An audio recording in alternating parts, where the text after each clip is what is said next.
In this video from Casio Help, I'm going to demonstrate how to perform a factory reset on the PCR-T2300 cash register.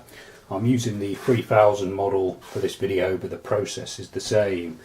The first thing to do is to disconnect the machine from the power, which I've already done, remove any memory protection batteries which are in the machine, and make sure that you have the PGM key inserted in the off position. You then press and hold down journal feed and power the machine back on.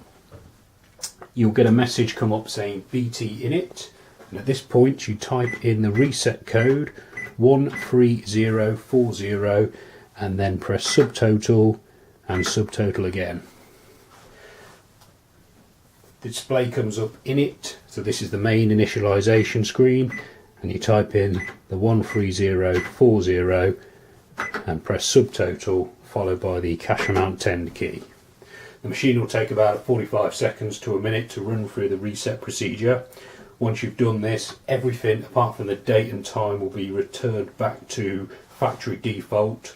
So you would only perform this type of reset if you had bought the machine second hand and didn't want the previous business's information and sales data on there, or if you were actually selling it yourself, you might want to perform this.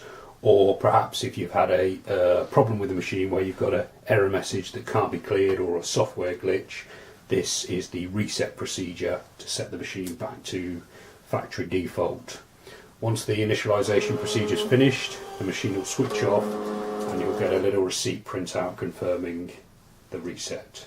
So you can now start programming or using your cash register.